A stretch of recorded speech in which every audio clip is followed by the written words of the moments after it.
আজকে রান্না হচ্ছে নতুন একটা রেসিপি। তো পুরো ভিডিওটা দেখতে থাকুন। রেসিপিটা হলো দস্তকচুর ডাঁটা দিয়ে আলু দিয়ে চিংড়ি মাছ দিয়ে রসা। তো এখানে আমি দস্তকচুর ডাঁটা খোসা ছাড়িয়ে এরকম গোল গোল করে কেটে নিয়েছি। এখানে নিয়েছি আলু ছোট ছোট করে কেটে। এখানে নিয়েছি চিংড়ি মাছ। কড়াইতে সর্ষের তেল দিয়েছি, তেলটা গরম হয়ে গেছে। এখানে আমি দিয়ে দিচ্ছি গোটা সাদা জিরে,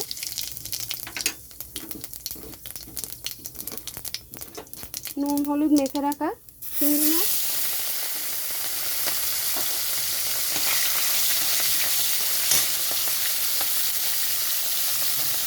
এখানে আমি দিয়ে দিচ্ছি আলু,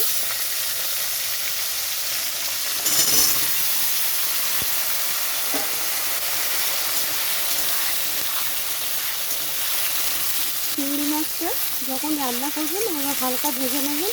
বেশি ভাজলে চিংড়ি মাছটা শক্ত হয়ে যায়, আর হালকা ভাজলে চিংড়ি মাছটা নরম থাকে। তো এখানে আমি দিয়ে দিচ্ছি পরিমাণ মতো নুন, ঝাল লঙ্কার গুঁড়ো, হলুদ গুঁড়ো, আর দিয়ে দিচ্ছি জিরার গুঁড়ো।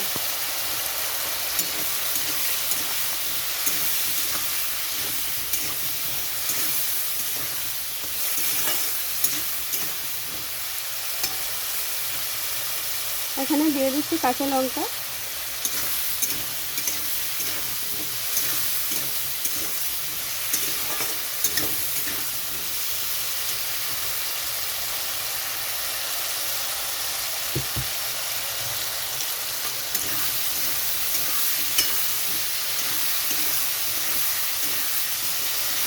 তো মশলাটা দিয়ে এরকমভাবে কষিয়ে নিতে হবে। একটু কষিয়ে নিয়ে তারপরে আমি এখানে ডাঁটাটা দিয়ে দিচ্ছি, দস্তকচুর ডাঁটা।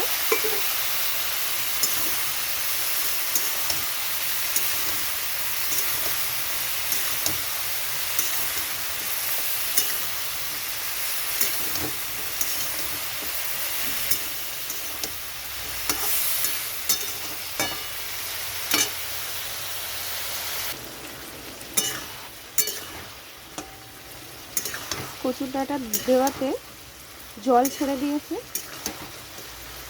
তো এটাতে একটু জল ছাড়ে, তার জন্যই আগে থেকে মশলাটা কষিয়ে নিতে হয় এরকমভাবে। তা না হলে তো মশলা কাঁচা হয়ে যায়, কাঁচা থেকে যায়, মশলা দেওয়া যায় না। ওই জন্য আগে থেকে মশলা দিয়ে কষিয়ে নিয়ে তারপরে কচুর ডাঁটা দিতে হয়।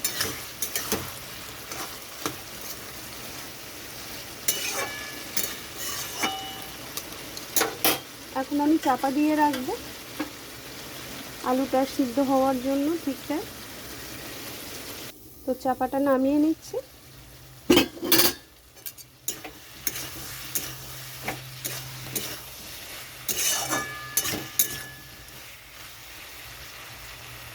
আলুটাও সিদ্ধ হয়ে গেছে আর ডাঁটাটাও সিদ্ধ হয়ে গেছে, আর একটু হবে। এখন গ্যাসটা বাড়িয়ে দিচ্ছি।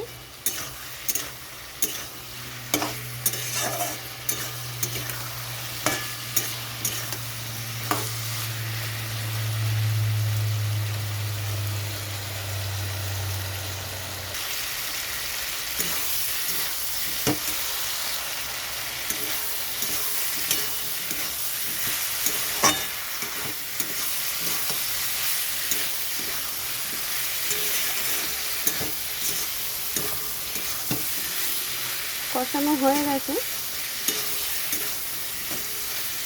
এখানে আমি গরম জল দিয়ে দিচ্ছি।